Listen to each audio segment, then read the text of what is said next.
All right, y'all, here's part 2 of chapter 20. I put my fingers into his. Warm and steady was his remark. He turned the key and opened the door. I saw a room I remembered to have seen before, the day Mrs. Fairfax showed me over the house. It was hung with tapestry, but the tapestry was now looped up in one part, and there was a door apparent, which had been concealed. So there's a door in this room that was covered by a tapestry, so like a hanging rug that she hadn't seen before. This door was open, a snatching sound almost like a dog quarreling. Mr. Rochester, putting down his candle, said to me, "Wait a minute." And he went forward to the inner apartment. A shout of laughter greeted his entrance, noisy at first, and terminating in Grace Poole's own goblin ha-ha. She, then, was there. He made some sort of arrangement without speaking, though I heard a low voice address him. He came out and closed the door behind him. "Here, Jane," he said, and I walked round the other side of a large bed, which, with its drawn curtains, concealed a considerable portion of the chamber. An easy-chair was near the bed head. A man sat in it, dressed with the exception of his coat. He was still, his head leaned back, his eyes were closed. Mr. Rochester held the candle over him. I recognized his pale and seemingly lifeless face. The stranger, Mason. I saw, too, that his linen on one side and one arm was almost soaked in blood. So Mr. Mason is sitting on this bed. He's very pale, and one of the arms of his shirt is soaked in blood. "Hold the candle," said Mr. Rochester, and I took it. He fetched a basin of water from the washstand. "Hold that," said he. I obeyed. He took the sponge, dipped it in the moistened, corpse-like face. He asked for my smelling bottle and applied it to the nostrils. Mr. Mason shortly unclosed his eyes. He groaned. Mr. Rochester opened the shirt of the wounded man, whose arm and shoulder were bandaged. He sponged away blood trickling fast down. "Is there immediate danger?" murmured Mr. Mason. "Pooh, no, a mere scratch. Don't be so overcome, man. Bear up. I'll fetch a surgeon for you now, myself. You'll be able to be removed by morning, I hope. Jane," he continued. "Sir?" Mr. Rochester is telling him to suck it up, Buttercup. "I shall leave you in this room with this gentleman for an hour or perhaps 2 hours. You will sponge the blood as dew when it returns. If he feels faint, you will put the glass of water on that stand to his lips and your salts to his nose. You will not speak to him on any pretext. And Richard, it will be at the peril of your life if you speak to her. Open your lips, agitate yourself, and I'll not answer for the consequences." Mr. Rochester is threatening Mr. Mason. He says that if you say anything to Jane, then I can't be responsible for what I do to you. And he tells Jane she's not allowed to talk to him. So clearly Mr. Mason has been attacked. The fact that Grace Poole is laughing obviously implicates her. But we're not sure what's going on. We know that Mr. Rochester is definitely hiding something, and that Mr. Mason was attacked by somebody, and he's not allowed to tell Jane why or what happened. Again the poor man groaned. He looked as if he dare not move. Fear either of death, of something else, appeared almost to paralyze him. Mr. Rochester put the now bloody sponge into my hand, and I proceeded to use it as he has done. He watched me a second, then saying, "Remember, no conversation." He left the room. I experienced a strange feeling as the key grated in the lock, and the sound of his retreating step ceased to be heard. Here, then, I was in the 3rd story, fastened into one of its mystic cells, night round me, a pale and bloody spectacle under my eyes and hands, a murderess hardly separated from me by a single door. Yes, that was appalling. The rest I could bear, but I shuddered at the thought of Grace Poole bursting out upon me. I must keep my post, however. I must watch this ghastly countenance, these blue, still lips forbidden to unclose, these eyes now shut, now opening, now wandering through the room, now fixing on me, and ever glazed with the dullness of horror. I must dip my hand again and again in the basin of blood and water, and wipe away the trickling gore. I must see the light of the unstuffed candle wane on my employment, the shadows darken on the wrought antique tapestry around me, and grow black under the hangings of the vast old bed, and quiver strangely over the doors of a great cabinet opposite, whose front, divided into 12 panels, bore in grim design the heads of the 12 apostles, each enclosed in its separate panel as in a frame, while above them at the top rose an ebon crucifix and a dying Christ. So she's getting crucifixion kind of images here, not just because Mr. Mason is bleeding, but she's also getting this idea of some kind of betrayal or great secret or something like that, because that's what the crucifixion was all about. So that's an allegory or a biblical allusion. You're going to want to make note of that. According as the shifting obscurity and flickering gleam hovered here or glanced there, it was now the bearded physician, Luke, that bent his brow, now St. John's long hair and waved, and anon the devilish face of Judas that grew out of the panel and seemed gathering life and threatening the revelation of the arch traitor, of Satan himself in his subordinate form. So again, we're still getting this biblical allusion, and Jane is likening what Grace Poole has done to Judas, who is betraying what Mr. Rochester has done by attacking Mr. Mason. Amidst all this, I had to listen as well as watch, to listen for the movements of the wild beast, for the fiend in yonder side den. But since Mr. Rochester's visit, it seemed spellbound. All the night I heard but 3 sounds at 3 long intervals: a step creak, a momentary renewal of the snarling canine noise, and a deep human groan. Then my own thoughts worried me. What crime was this that lived incarnate in his sequestered mansion, that could neither be expelled nor subdued by the owner? What mystery that broke out now in fire and now in blood at the deadest hours of night? What creature was it that, masked in an ordinary woman's face and shape, uttered the voice now of a mocking demon and anon of a carrion-seeking bird of prey? Now Jane is starting to think, what is going on? Why is Grace Poole here? And what is causing her to turn into an animal at the dead of night? Why is she trying to kill Mr. Rochester by burning him? Why did she attack Mr. Mason? So now these questions are starting to run through Jane's mind. And this man I bent over, this commonplace, quiet stranger, how had he become involved in the web of horror? And why had the fury flown at him? What made him and a fury, by the way, make note of this. A fury is like a Greek demigod almost. They're the gods of vengeance. So that's interesting that she calls Grace Poole a fury. What made him seek this quarter of the house at an untimely season when he should have been asleep in bed? So why is he over here? This isn't his room. Why was he found here? I had heard Mr. Rochester assign him an apartment below, and what brought him here? And why now was he so tame under the violence or treachery done him? Why did he so quietly submit to the concealment Mr. Rochester enforced? Why did Mr. Rochester enforce this concealment? Why did Mr. Rochester tell him he can't tell me what's going on?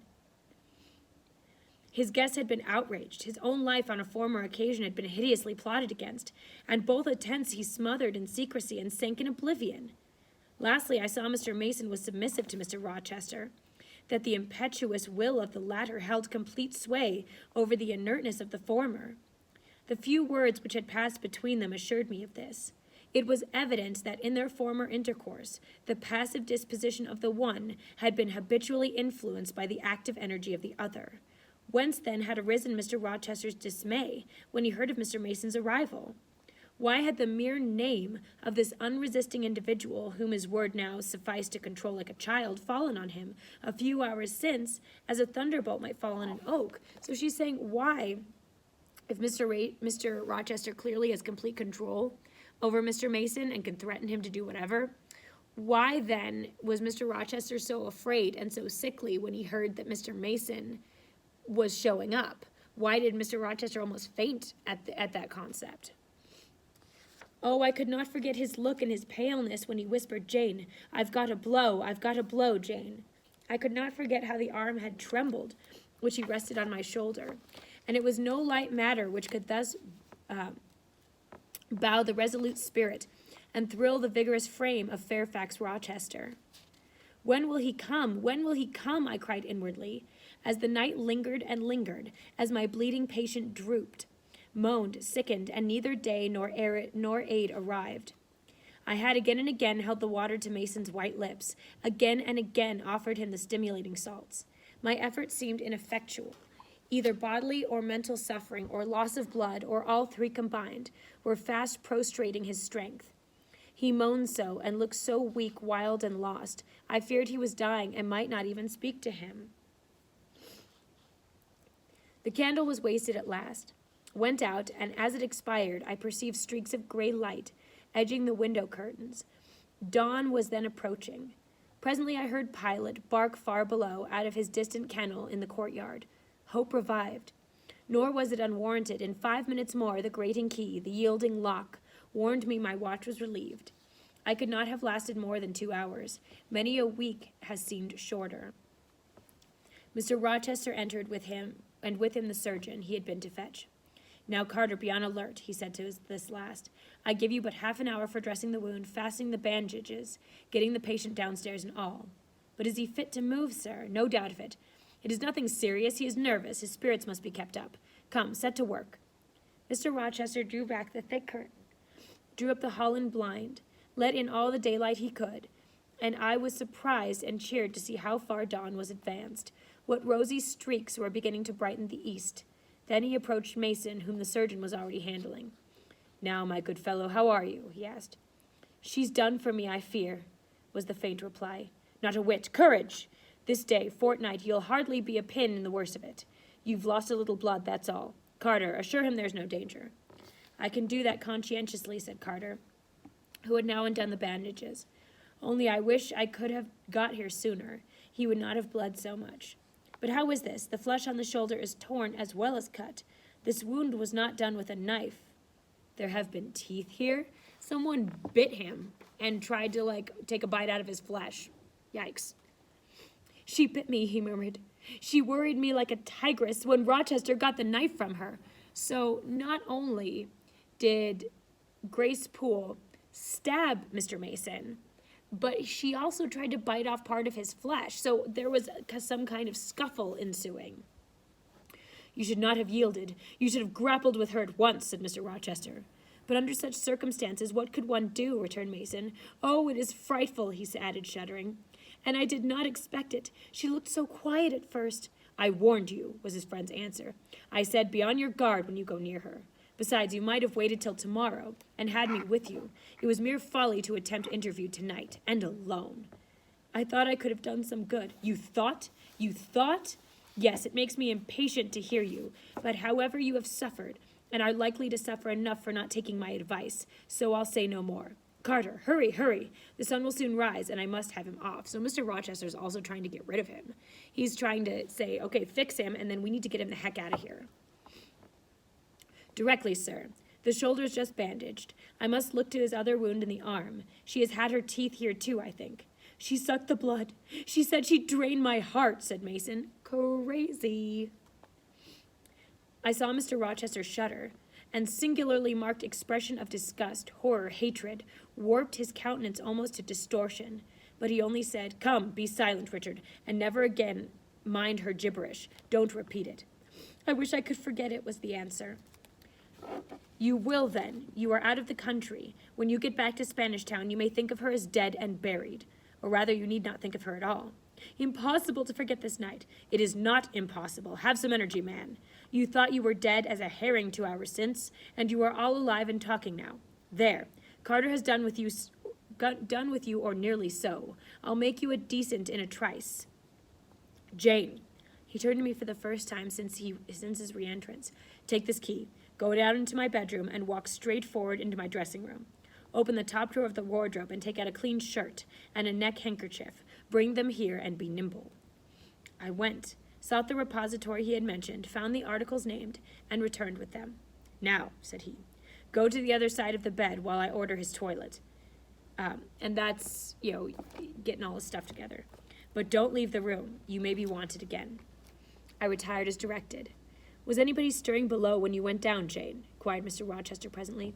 No, sir, all was very still. We shall get you off cannily, Dick, and it will be better, both for your sake and for that of the poor creature in yonder. I have striven long to avoid exposure, and I should not like it to come at last. Here, Carter, help him with his waistcoat. Where did you leave your furred cloak? You can't travel a mile without that. I know in this damned cold climate. In your room? Jane, run down to Mr. Mason's room, the one next to mine, and fetch a cloak you will see there.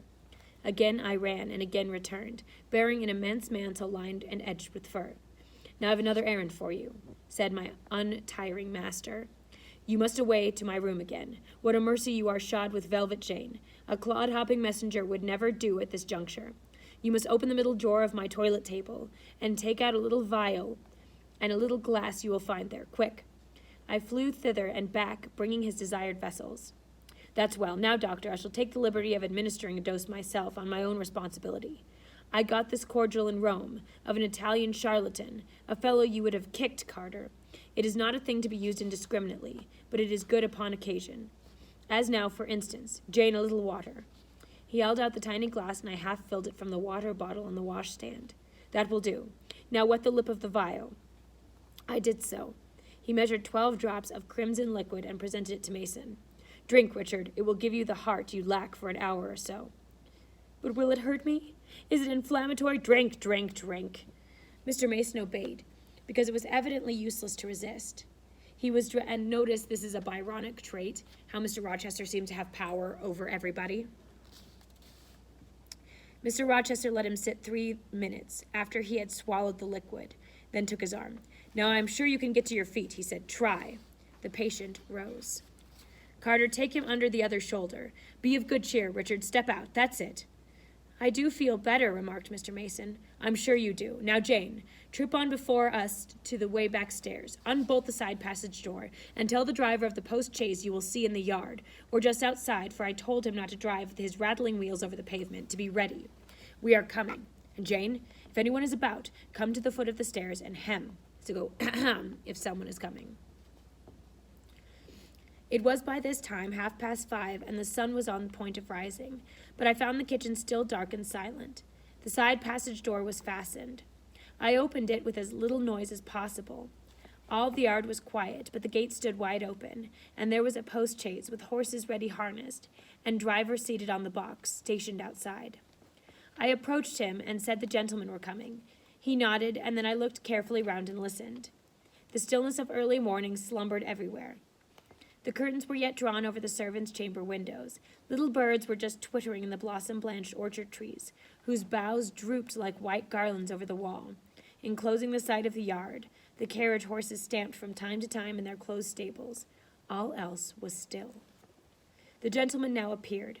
Mason, supported by Mr. Rochester and the surgeon, seemed to walk with tolerable ease. They assisted him into the chaise. Carter followed. Take care of him, said Mr. Rochester to the latter, and keep him at your house till he is quite well. I shall ride over in a day or two to see how he gets on. Richard, how is it with you? The fresh air revives me, Fairfax. Leave the window open on this side, Carter. There is no wind. Goodbye, Dick. Fairfax, well, what is it? Let her be taken care of. Let her be treated as tenderly as may be. Let her... He stopped and burst into tears. I do my best, and have done it, and will do it, was the answer. He shut up the chaise door, and the vehicle drove away. Yet would to God there was an end to all of this, added Mr. Rochester as he closed and barred the heavy yard gate. So we get the idea that that Mason has some kind of connection with Grace Poole, and that and that Mr. Rochester is taking care of her despite whatever illness she has. Maybe she has multiple personality disorder. Maybe there's just something cuckoo for Cocoa Puffs about her, okay? This done, he moved with slow step and abstracted air towards the door in the wall bordering the orchard. I, supposing he had done with me, prepared to return to the house again. However, I heard him call Jane. He had opened the portal and stood at it, waiting for me. Come here, there is some freshness for a few moments, he said. The house is a mere dungeon. Don't you feel it so? It seems to me a splendid mansion, sir.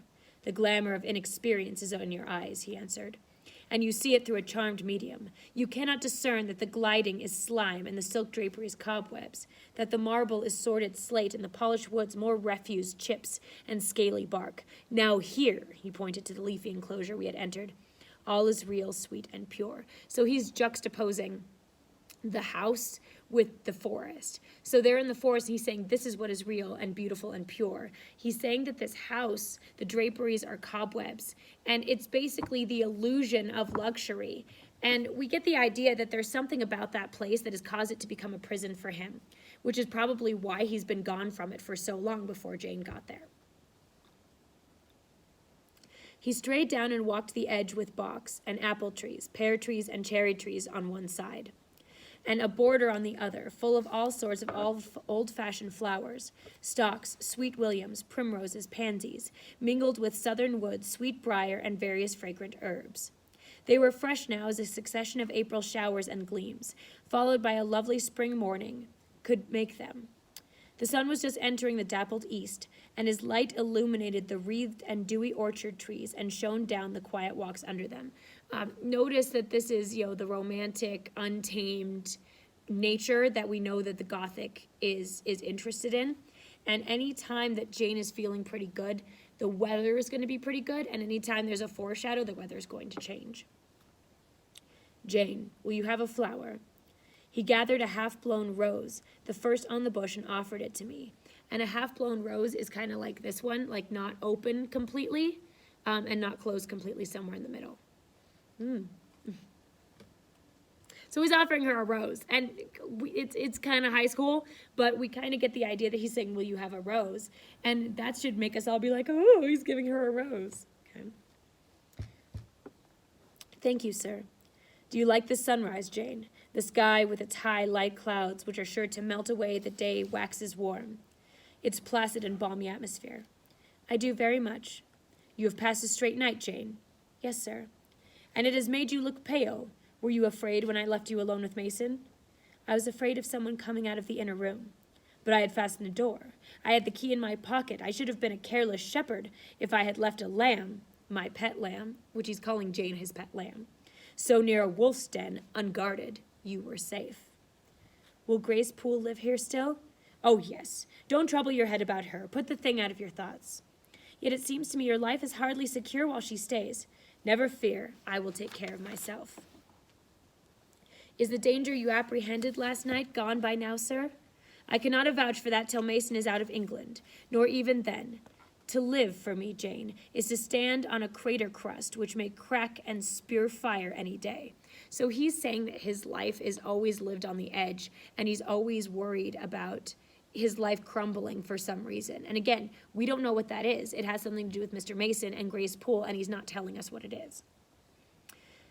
But Mr. Mason seems a man easily led. Your influence, sir, is evidently potent with him. He will never set you at defiance or willfully injure you. Oh, no, Mason will not defy me, nor knowing it will he hurt me.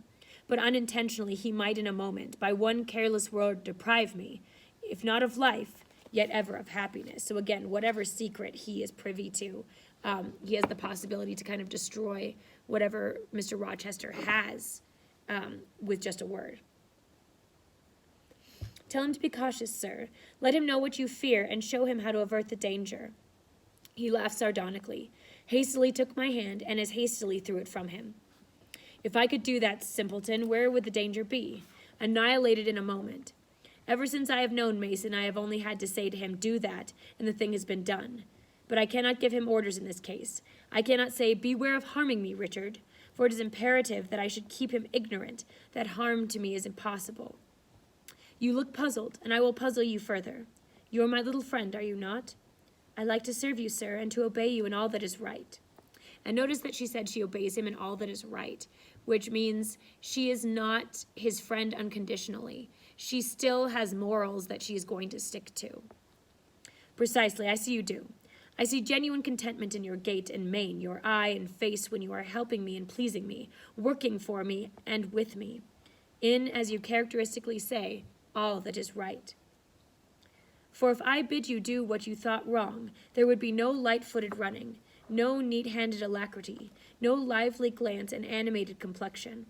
My friend would then turn to me, quiet and pale, and would say, no, sir, that is impossible, I cannot do it, because it is wrong, and would become immutable as a fixed star.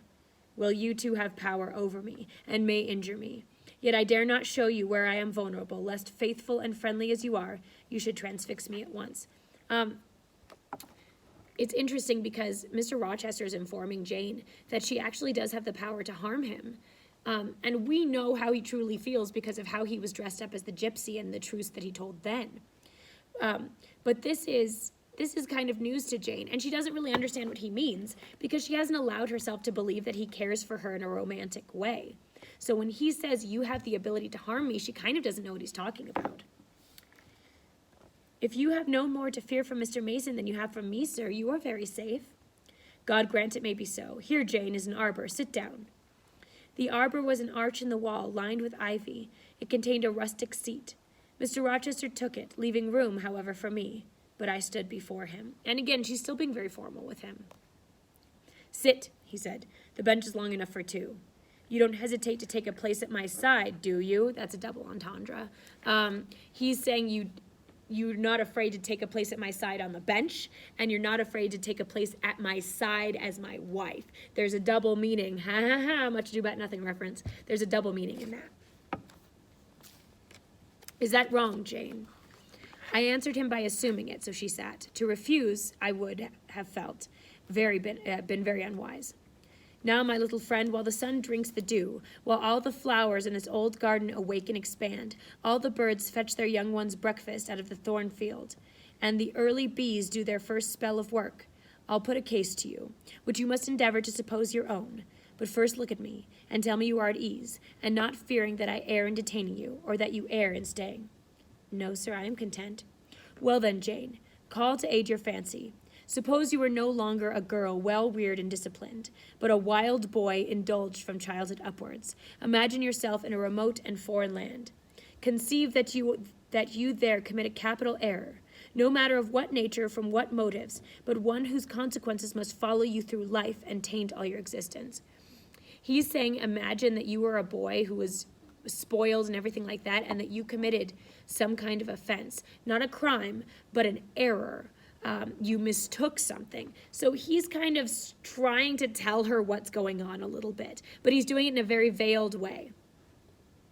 Mind, I don't say crime. I'm not speaking of shedding blood or any other guilty act, which might make the perpetrator amenable to the law. My word is error, so it's not like I killed anybody, but I made a mistake. The results of what you have done become in time to you utterly unsupportable.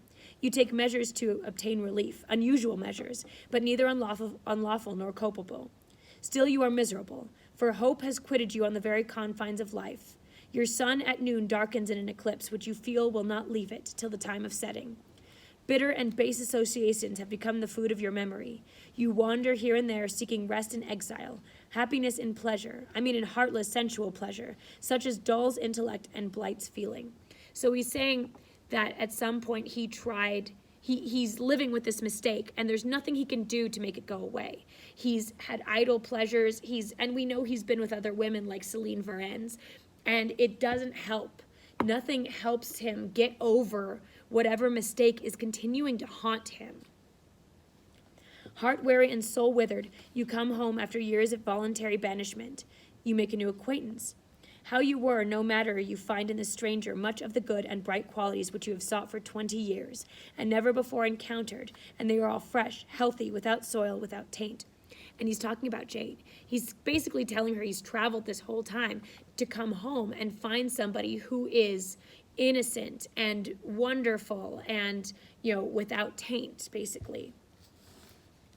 Such society revives, regenerates. You feel better days come back. Higher wishes, purer feelings. You desire to recommence your life and to spend what remains to you of days in a way more worthy of an immortal being. So this person, who we know is Jane, also makes him feel like he wants to live again, because before he was just kind of going through the motions of living life. But now that he's met Jane, we understand, he wants to actually be good and live a good life and not just count down the minutes until his death. To attain this end, you are justified in overleaping an obstacle of custom, a mere conventional impediment which neither your conscience sanctifies nor your judgment approves. So he's saying in order to be with this person, he has to get over some kind of social construct. Now, we know they're of different classes, and that could be what he's talking about. He paused for an answer. And what was I to say? Oh, for some good spirit suggested judicious and satisfactory response. Vain aspiration. The west wind whispered in the ivy around me. But no gentle Ariel borrowed its breath as a medium of speech. Ariel is an allusion to a fairy from a play, a Shakespeare play called the Tempest. So Ariel would, the fairy, would be on the wind suggesting things to people. So Mr. Rochester is basically trying to tell Jane that he needs her permission to proceed to pursue her, and she doesn't know what to say. Because one, he's being super veiled. He's not coming straight out and saying, I love you, I want to marry you, to heck with class. He's not saying that. So she is, one, being so naive she can't pick up on what he's talking about, and two, she refuses to believe that he could ever love her. The birds sang in the treetops, but their song, however sweet, was inarticulate. Again, Mr. Rochester propounded his query. Is the wandering and sinful but now rest-seeking and repentant man justified in daring the world's opinion in order to attach to him forever this gentle, gracious, genial stranger, thereby securing his own peace of mind and regeneration of life?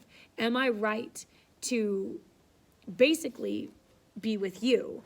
But he's not coming right out and saying it. Sir, I answered, a wanderer's repose, for a sinner's reformation should never depend on a fellow creature. Men and women die, philosophers falter in wisdom, and Christians in goodness. If anyone you know has suffered and erred, let them look higher. Frickin' light, thank you.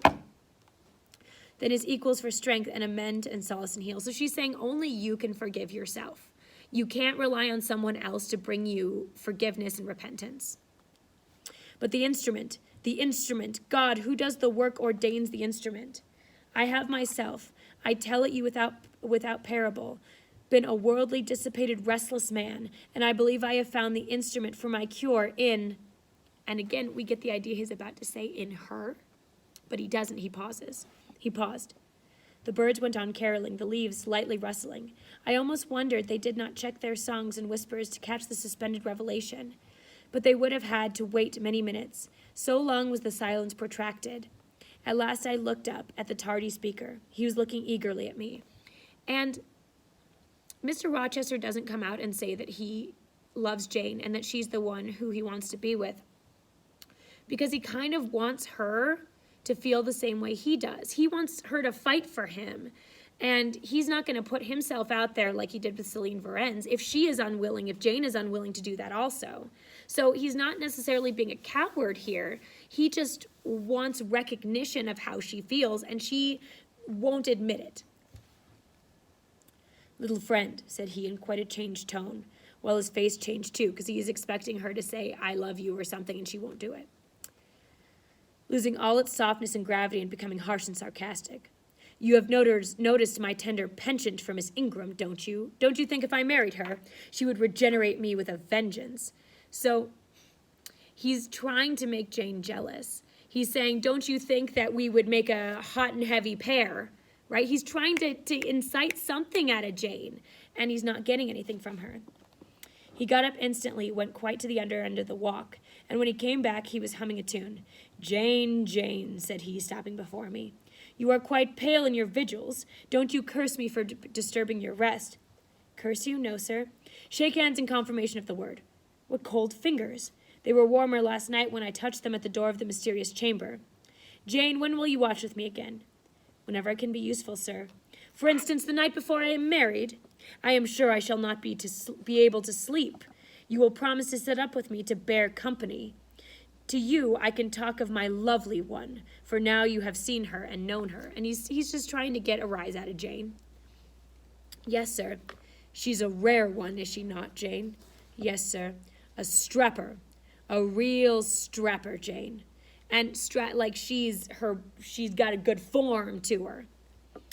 Big, brown, and buxom, with hair just such as the ladies of Carthage must have had. Bless me, there's Denton Lynn in the stables. Go in by the shrubbery, through that wicket. And he is being a little bit mean. He's trying to, he's talking about how good-looking Blanche is, and obviously can't talk about her personality because she's not a nice person. But freaking light, stop that. Stop it, I'm still here. Now, you can see me, guys, whatever. So, he's being a little bit mean, but again, he's trying to get Jane to admit her feelings for him. He's not going to put himself out there if she's not going to put herself out there.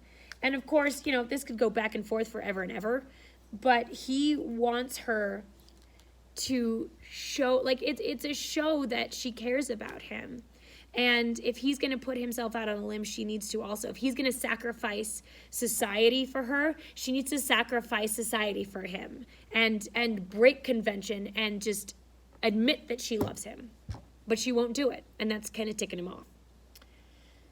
As I went away, he went another, and I heard him in the yard saying cheeringly, "Mason got the start of all you this morning. He was gone before sunrise. I rose at 4 to see him off," and then that's the end of the chapter.